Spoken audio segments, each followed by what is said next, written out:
Hello, hello, hello. Yup.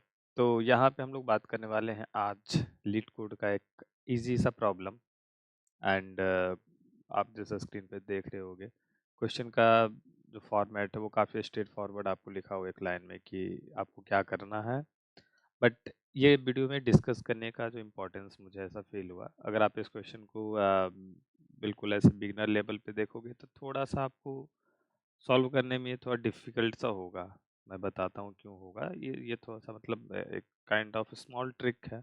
इसमें एक hint आपको फिर पकड़ना पड़ेगा। डायरेक्ट क्वेश्चन को समझते हैं क्या है, कि दिया हुआ है कि नंबर एक इंटीजर है।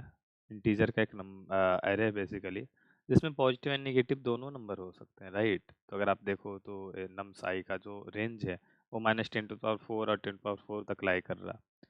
तो यहाँ से 2 चीज़ें हैं कि नेगेटिव नंबर भी आ सकती है और दूसरी चीज़ ये है कि 10⁴ है तो इंटीजर रेंज से ज़्यादा नहीं होगा, तो हम इंटीजर वैल्यू के साथ जा सकते हैं डेटा टाइप में। ओके, क्वेश्चन ये कर रहा है कि एरे आपको मिल गया नम्स नाम का, वो अभी नॉन डिक्रीजिंग ऑर्डर में है, ठीक है? तो नॉन डिक्रीजिंग ऑर्डर सबसे पहले ये समझिए। तो हम लोग आते हैं इसको अपने स्केच बोर्ड पे, हमारे पास लिखा हो नॉन डिक्रीजिंग मतलब इंक्रीजिंग नहीं होगा। इसका करने का क्या मतलब है? सिंपल। डिक्रीजिंग का क्या मतलब हो रहा? डिक्रीजिंग का खास साफ मतलब है कि जो नंबर है वो घटते क्रम में है, ठीक है? डिक्रीज़ कर रहा है वैल्यू, अगर मान लो 4, 3, 2, 1 है। इंक्रीजिंग का क्या मतलब है? ये एक तरीके से हम लोग बोलते हैं इसको इंक्रीजिंग या डिक्रीजिंग को स्ट्रिक्टली इंक्रीजिंग या स्ट्रिक्टली डिक्रीजिंग। तो ये 1, 2, 3, 4 के रेंज में होगा, राइट? यहाँ पे बोला नॉन डिक्रीजिंग होगा, मतलब डिक्रीज़ नहीं कर रहा होगा, नॉन डिक्रीजिंग, डिक्रीज़ नहीं करता है। तो माइट बी कि इंक्रीज़ करे, तो बोलोगे माइट बी इंक्रीजिंग क्या क्या मतलब है? इसके साथ इक्वल वाला साइन भी एग्ज़िस्ट कर सकता है।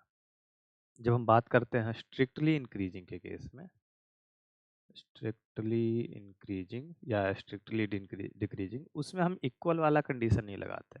इस केस में हम लिखेंगे ऐसा कुछ कि वी आई जो है आपका, वो ग्रेटर है V of I minus one से। इस केस में जस्ट उल्टा होगा, वी ऑफ आई जो होगा वो ग्रेटर देन होगा V of I minus one से। प्रीवियस वाले से बड़ा होगा उसका, और अगला एलिमेंट उससे भी बड़ा होगा, ऐसा कुछ चलेगा। लेकिन जब हम ये नॉन डिक्रीजिंग या नॉन इंक्रीजिंग करते हैं तो इसी चीज में इक्वल वाला साइन लगाएंगे। तो नॉन डिक्रीजिंग हो गया मतलब इंक्रीजिंग विथ इक्वल साइन। तो उसका अगर हम सिंटैक्स देखेंगे तो ऐसा कुछ कंडीशन बन रहा हो, V of I current element, ये जो होगा बड़ा होगा पिछले वाले से या बराबर होगा, ये हो गया नॉन डिक्रीजिंग, ठीक है? ओके, आई थिंक मैंने उल्टा लिख दिया, डिक्रीजिंग, हाँ सॉरी, ठीक है। One second, V of I current element पिछले नहीं, तो फिर इसको आप जस्ट उल्टा, मुझे अभी जस्ट रियलाइज हुआ, ये चीज़ को यहाँ से और यहाँ से जस्ट स्वैप कर दो, ठीक है? ये वाला वैल्यू और ये वाला वैल्यू अब है, तो वही चीज़ है, यहाँ पे इक्वल के साइन क्या आएगा। समझ गए इस चीज़ को? अब आते हैं कि इसको क्या करना, सिंपल ये काम, इस पूरे एरे के हर एक एलिमेंट को उठाओ, स्क्वायर करो, और मुझे स्क्वायर करने के बाद ये नहीं कि आप रैंडमली किसी के साथ किसी को भेज दो। मुझे ये चाहिए कि हर एक एलिमेंट जो है एरे का होगा, अब वो सॉर्टेड हो नॉन ही डिक्रीजिंग में। हमने जैसा इसको दिया है ऑर्डर में, उसी ऑर्डर में मुझे इसको आप रिटर्न भी करो, लेकिन स्क्वायर करने के बाद। तो आप करोगे क्या इसमें दिक्कत है?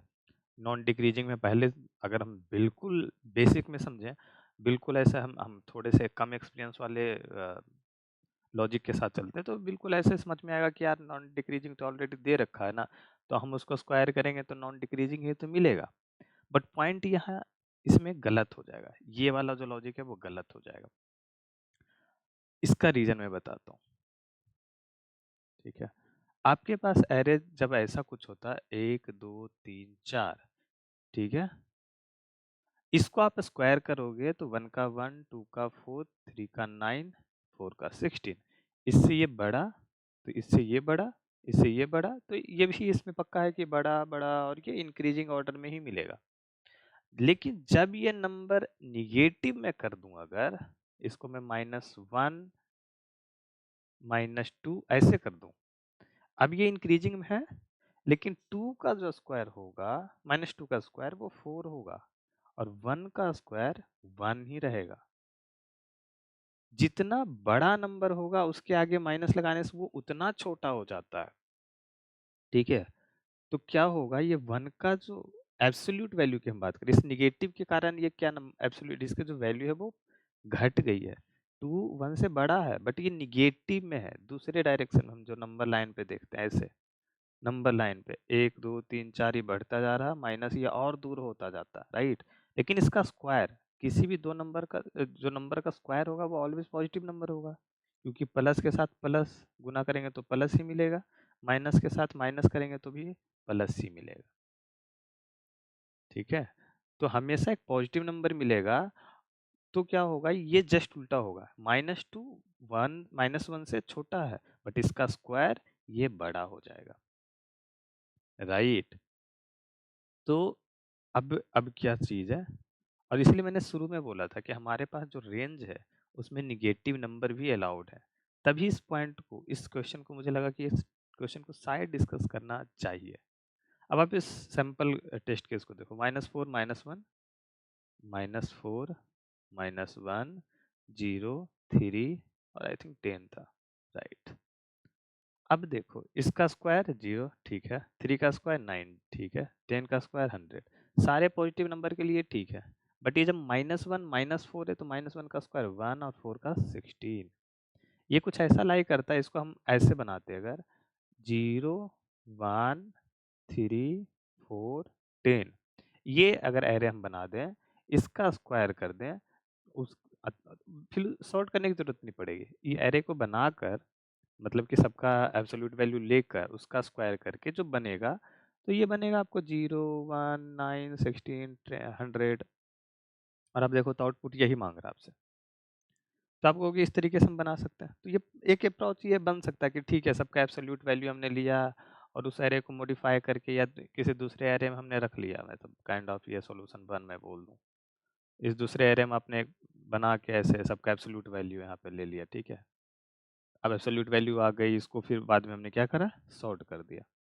आप कहोगे सॉर्ट करना क्यों ज़रूरी है? तो आप देख रहे हो 1 4 या 3 10, तो कहीं न कहीं इसको सॉर्टिंग की ज़रूरत पड़ेगी। तो यह सॉर्ट कर दोगे और उस केस में क्या होगा, आपका n log n की कॉम्प्लेक्सिटी के साथ जाएगी और आप सॉल्यूशन बना पाओगे, और आप सीधा सॉर्ट करने के बाद स्क्वायर करो और रिटर्न कर दो एरे को, राइट? कॉम्प्लेक्सिटी हम देखिए 10 पावर 4 है, n log n में चल जाएगा, ठीक है। बट इससे भी बेहतर अप्रोच है मेरे पास। एक दूसरा सॉल्यूशन मुझे अभी जस्ट मेरे दिमाग में से हिट करा एक्सप्लेन करते टाइम पे, मुझे लगता है कि आप ये भी आपके दिमाग में आ रहा होगा कि चलो ठीक है, ये वाला केस क्या है, जो सारे नेगेटिव नंबर हैं उनका जस्ट मुझे उल्टा कर देना है ना। मतलब क्या मैं कहना चाह रहा हूँ, 0 3 10 का तो हो गया ना, 0 9 100 हो गया, और ये 1 का 1 यहाँ कर दो, 4 का 16 यहाँ कर दो और फिर सॉर्ट कर दो। दूसरे दिमाग में ये आएगा कि चलो जितने नेगेटिव नंबर उनका करके रिवर्स कर दो यहाँ तक, ये रिवर्स आ गया और ये वाला ऐसे आ गया और इसको हम बाद में सॉर्ट कर देंगे। तो देखो इसमें भी सॉर्टिंग की ज़रूरत पड़ गई हमें। सॉर्टिंग की ज़रूरत पड़ी, हमारा सॉल्यूशन n log n पे पहुंच गया, ठीक। दोनों केस में हमारा जो है n log n तक जा रहा है। बट मैं यहाँ पे डिस्कस करना चाहूँगा एक ऐसा सॉल्यूशन जिसमें n log n से कम होकर हम big ऑफ n पे जा सकते हैं। सॉल्यूशन 3, ओके, ये आई थिंक ज़्यादा ही बड़ा हो गया। ओके, अब देखो इसी चीज़ को मैं लिखता हूँ, -4 -1 0 3 10। एक चीज़ समझो, मुझे ये यहाँ पे इसका जो आंसर बनेगा यहाँ पे, ठीक है, आंसर हम सबसे पहले समझते हैं। आंसर ऐसा है, आंसर का जो सबसे फर्स्ट एलिमेंट होगा वो क्या है, सबसे मिनिमम है, और जो सबसे लास्ट एलिमेंट होगा वो सबसे मैक्सिमम है। मेरी दिक्कत क्या है, मुझे ये नहीं पता कि मिनिमम या मैक्सिमम जो एलिमेंट है वो किस साइड में लाई कर रहा है, क्योंकि निगेटिव एलिमेंट के आ जाने से माइट भी कि 10 से बड़ा एक -11 इधर भी एग्जिस्ट कर रहा होगा, समझ रहे हो? अब एक चीज देखो, मैं जब बोल रहा हूँ कि -11 एग्जिस्ट करे, तो -11 आपको या तो यहाँ पे होगा या तो नहीं होगा, ठीक, समझ रहे हो? अगर बात करूँ मैं, चलो कलर चेंज करते हैं जरा, इस मैक्सिमम के लिए, इस मिनिमम के लिए बात नहीं करेंगे, क्योंकि इसके मिनिमम के लिए मिनिमम एलिमेंट आएगा, और मिनिमम एलिमेंट आपका बीच में कहीं पे होगा एब्सोल्यूट वैल्यू के रेंज के। एब्सोल्यूट वैल्यू का जो मिनिमम होगा वो कहीं बीच में होगा, तो वो माइट भी कि आपके लिए फिर प्रॉब्लम होगा। हम बात करते हैं मैक्सिमम के लिए।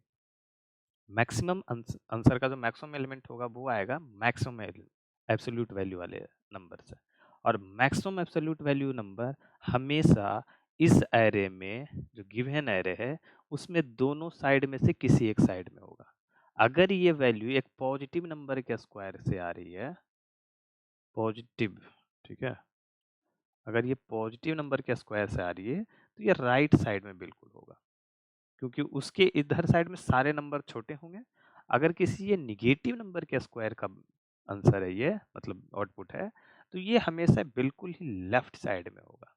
इसका आप समझ रहे हो, क्योंकि जितना बड़ा नंबर उसको माइनस करने से उतना ही छोटा हो जाएगा, तो वो सबसे लास्ट में जाएगा। सबसे बड़ा नंबर जो होगा उसका माइनस सबसे छोटा, तो ये सबसे लास्ट में जाएगा। तो यहाँ पे एक हिंट छुपा था, इस चीज को पकड़ना था बस। इस आंसर का सबसे मैक्स वाला पॉइंट हमेशा या तो राइट में एग्जिस्ट कर रहा होगा या लेफ्ट में। अब मानो हमने क्या करा, चलो जो हमारा एक्सटेंड करा हुआ था -11 -4 -1 0 3 10, अब मुझे पता है कि 10 या -11 ये दोनों में से कोई सबसे बड़ा होगा और उसका आंसर बनेगा मुझे। तो मैंने क्या करा कि ठीक है चलो भाई, ये हमारा आंसर एरे बन गया, और मैंने क्या करा, कलर चेंज। अरे कलर चेंज माइट भी किया ही, ठीक है, ओके छोड़ो, दिस इज प्रॉब्लम, यस। तो तब क्या है कि इस नंबर में से मुझे पता है कि 10 और -11 में से कोई एक होगा, तो मैंने एक पॉइंटर बनाया यहाँ, मान लो इसको दे दिया नाम मैंने फर्स्ट, और एक पॉइंटर बनाया यहाँ, ये हो जाएगा सेकंड। अब दोनों पॉइंटर में से हम कंपेयर करेंगे कौन से पॉइंटर का एब्सोल्यूट वैल्यू ऑफ किसका, फर्स्ट का या सेकंड का, बड़ा कौन है।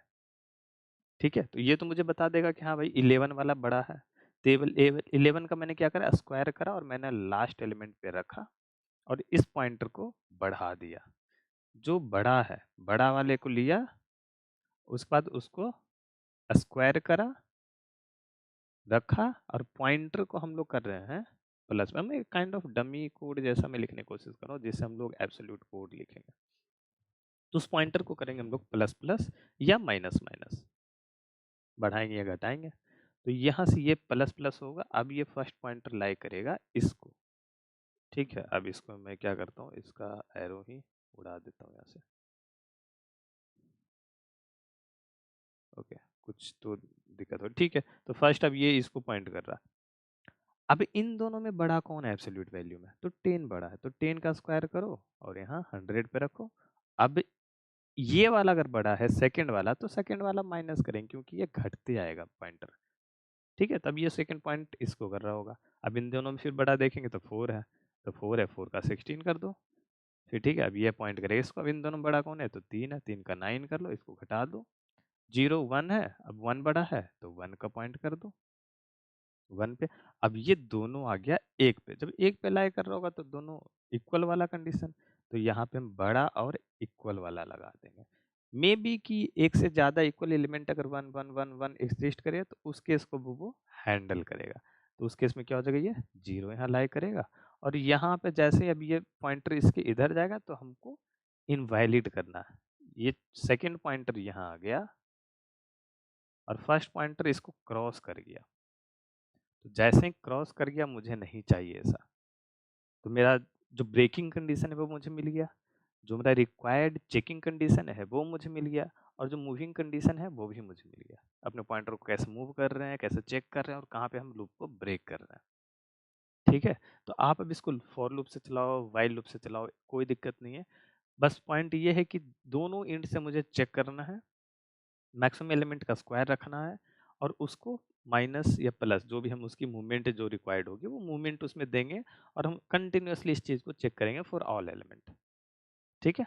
अब मैं इसका कोड आपको दिखाता हूँ, वैसे बहुत मुश्किल नहीं है, बट मे बी कि आपको इम्प्लीमेंटेशन में अगर कुछ प्रॉब्लम हो तो हम डिस्कस कर लेते हैं। और इस चीज़ का मैं कोड का जो लिंक है और क्वेश्चन का लिंक है वो बाय द वे मैं डिस्क्रिप्शन में ऑलरेडी डाल दूँगा, तो आप वहाँ से देख लेना। पहले हमने इंट इनसाइज़ निकाला, एक वेक्टर आंसर बना लिया, ठीक है? 2 पॉइंटर रख लिए फर्स्ट और लास्ट वाला। बिल्कुल। अब लास्ट एलिमेंट से हम इटरेट करेंगे, लास्ट तक जाएँगे, ये भी कर सकते हैं और इसको आप व्हाइल लूप में भी मॉडिफ़ाई कर सकते हो। ब बहुत पहले मैंने आप देखो मैं बहुत पहले लिखा हूँ इस कोड को, तो उस टाइम पे मैंने जिस भी तरीके से इम्प्लीमेंट करा होगा। एब्सोल्यूट वैल्यू ऑफ फर्स्ट और सेकंड, इन दोनों में हम क्या करेंगे, एक ग्रेटर देन इक्वल टू वाला चेक करेंगे जो हमारा कंडीशन था।